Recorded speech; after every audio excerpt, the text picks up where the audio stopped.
2시간 전에 마감한 트레이더가 생생하게 전하는 글로벌 마켓 리뷰 델타1입니다. 우리 시장은 오전 저점 확인 후 아래 꼬리를 길게 달고 올라와서 마감을 했는데 나스닥은 그보다 더 심하게 무려 2% 상승하여 마감을 하였습니다. 대체 뭐가 좋아졌길래 이런 급등이 나온 것일까요? 결론부터 이야기하자면 매도자가 사라지자 시장이 급등을 한 것으로 보입니다. 그리고 오후 들어서는 숏 커버링까지 나와서 나스닥을 드러났죠. 이것 말고도 시장에서 챙겨볼 만한 의아한 점들이 몇 가지가 있는데 하나하나 짚어보도록 하겠습니다. 먼저 아시아 세션 갑니다.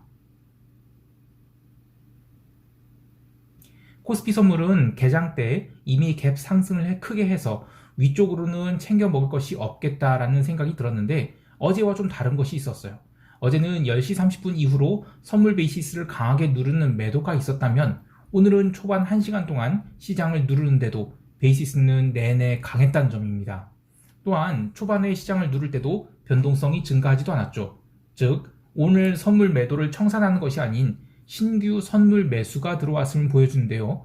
차익거래의 금융투자 6천억 선물 매도는 프로그램 매수용이었다고 보고 외국인 2,100억 그리고 투신이 3천억 선물 매수가 시장이 핵심이라고 볼 수 있겠습니다.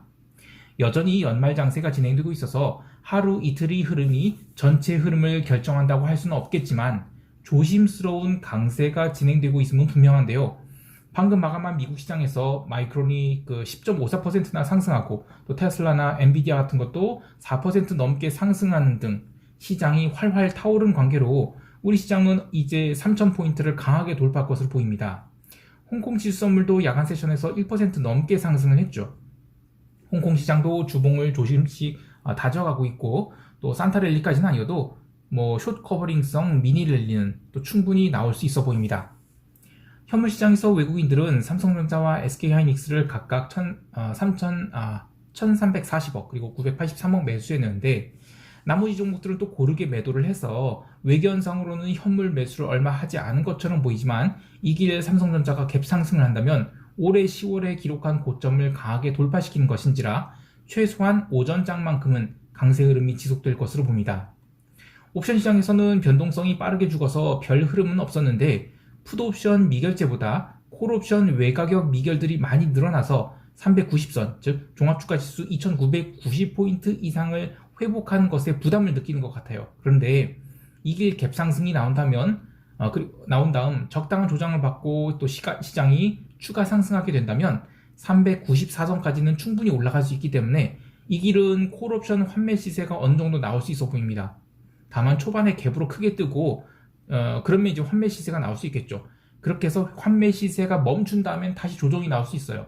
어쨌든 오늘 크게 뜨면 눌림 시 또 풋매도로 대응하는 것이 좋겠습니다. 시장이 왔다 갔다 하면서 이 방향성을 잡지 못하는 듯 하고 있는데 외국인들이 매도가 아니라면 저는 시장이 더 이상 밀리지 않는다고 봐요. 그렇다면 남은 기간에는 기관들이 배당용 프로그램 매수가 들어올 수 있을 것 같은데요. 시황 초반에 이야기한 투신이 선물 매수가 그것이라고 봅니다. 아니 배당을 노린 프로그램 매수라고 하면 현물 매수가 들어와야 되지 무슨 선물 매수를 얘기하냐 이렇게 얘기하실 수 있는데요. 배당을 노린다고 현물을 바로 담기도 하지만 선물을 네이키드로 매수한 다음 그렇게 포지션을 모아가서 선물을 유리한 가격에서 현물과 스위칭을 하여 현물 매수 포지션을 쌓기도 해요. 이것은 시장이 하방 경직 혹은 오후장이 반등을 이끌어내는 굉장히 중요한 요소이기 때문에 우리 시장이 전체 방향성을 판단하는 데 도움이 될 것입니다. 이제 유럽 세션 넘어갈게요.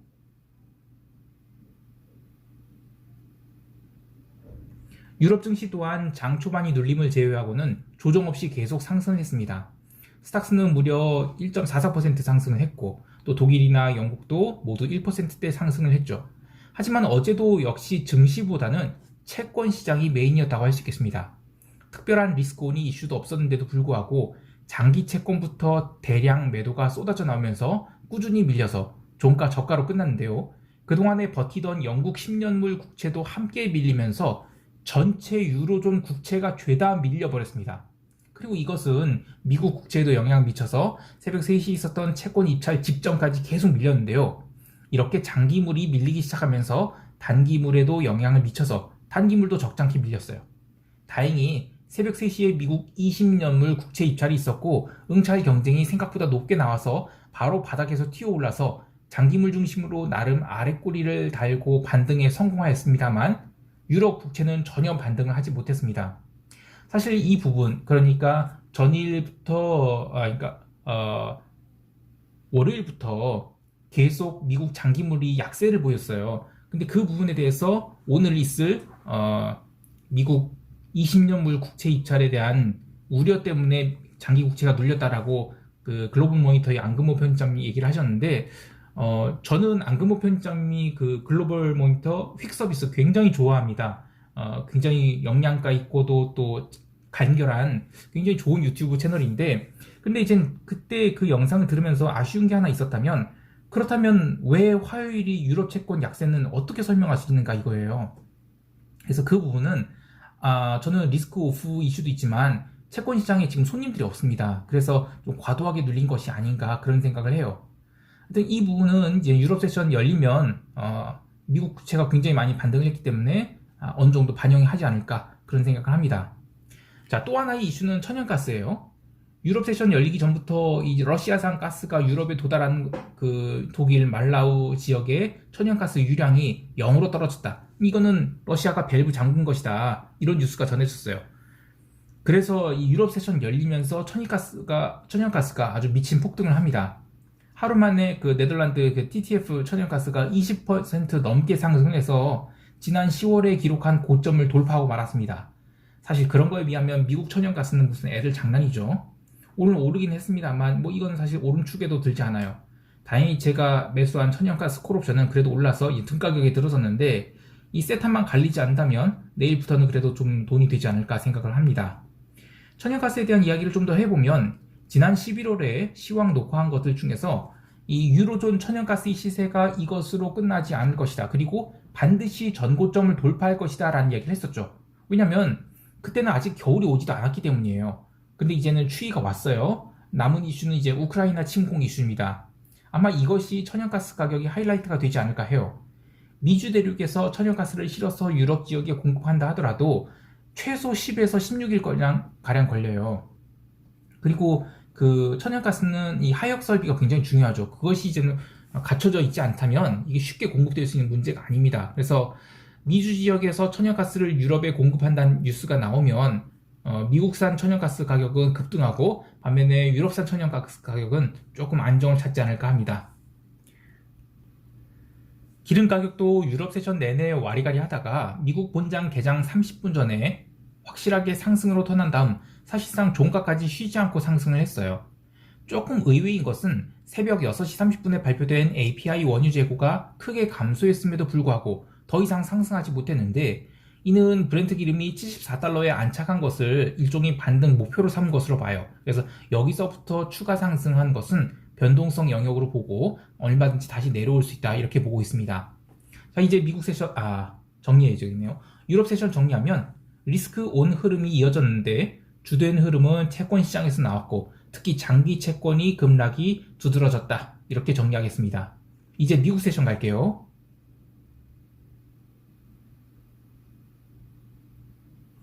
미국 지수 선물은 아시아 세션에서 이미 한참 올라서 0.6% 이상 갭 상승해서 출발을 했는데, 개장 초 강하게 움직인 것은 러셀이었어요. 1%대로 바로 튀어올라서 초반의 조정을 모두 이겨내며 결국 종가까지 쉬지 않고 상승해서 3%대 상승으로 깔끔한 양봉을 만들어냈는데, 반면 나스닥은 초반에 흔들거리다가 다시 매도가 쏟아지면서 당일 상승폭을 모두 반납했습니다. 줄창 밀어댄 나스닥 지수는 15,600선에서 간신히 바닥을 딛고 반등하게 됐는데, 오늘 나스닥의 흐름을 보면 초반에는 물량 떨어내기 목적이 매도세가 있었다고 봅니다.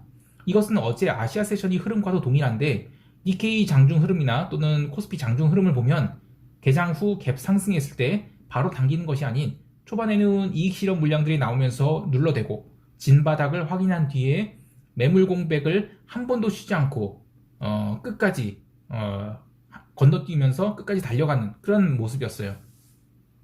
이는 하락장 말미에 일어난 현상이에요. 이 손절할 종목들 정리하고 나면 신규 매수를 해서 종가까지 끌어당기는 그런 패턴이죠. 그런데 저는 미국 시장이 하락이 끝났다고 생각되지는 않아요. 저는 새벽 0시 30분 이후로 미국이 쉬지 않고 올라간 것은 알고 트레이더들이 매수를 보고 있습니다. 그런데 조금 과격하게 올라간 것은 매도 물량이 오전에 다 나와버렸기 때문이라고 봐요. 매매에 대한 힌트를 좀 드리자면 30초 단위가 됐든 1분 단위가 됐든 이 API를 이용해서 23시 30분 땡 하면 0으로 카운트를 하고 S&P 지수, 다우 지수, 나스닥 지수, 러셀 2000 요 네 가지를 상대 비교한 차트를 만들어 보세요. 일중으로요. 그리고 절대 강도와 상대 강도의 변화량을 한번 관찰해 보시기 바랍니다. 오늘처럼 절대 강도가 강하다고 하면 나머지 시장 지표들 보시면서 이거 리스크 온이네 라고 할 경우에는 무조건 상대 강도 높은 것으로 매수를 계속 붙이는 거예요.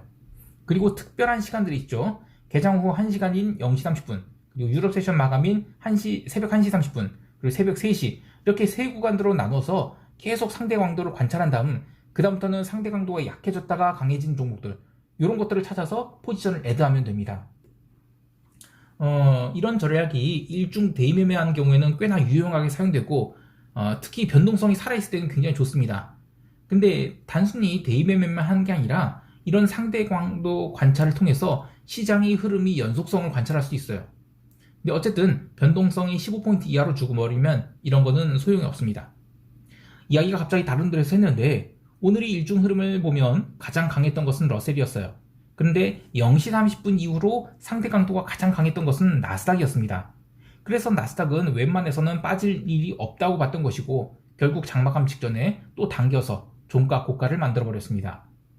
개별 종목 보면 마이크론이 10% 오른 것에 대해서 이야기를 하겠지만 저는 이것은 장중에는 별 영향 없었다고 봐요. 오늘 0시 35분 땡 치면서 미친듯이 QQQ 그리고 TQQQ 매수 들어온 거 요게 나스닥을 끌어올렸다고 봐요.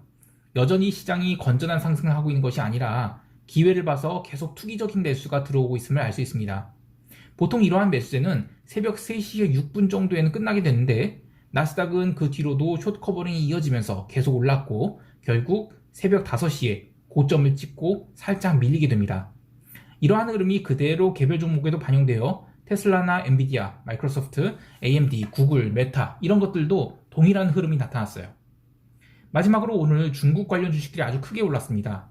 텐센트 뮤직이나 바이두, 아이치, 이항홀딩스 이런 중국 딱지 붙은 대부분의 주식들이 올랐는데 역시 숏 커버링이라고 보고 있습니다.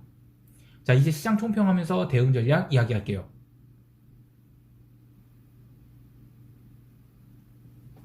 우리 시장은 갭 상승 이후 매물을 어느 정도 소화할 것인지가 관건이 되겠습니다만 갭 상승이 크지 않다면 또다시 강하게 상승을 해서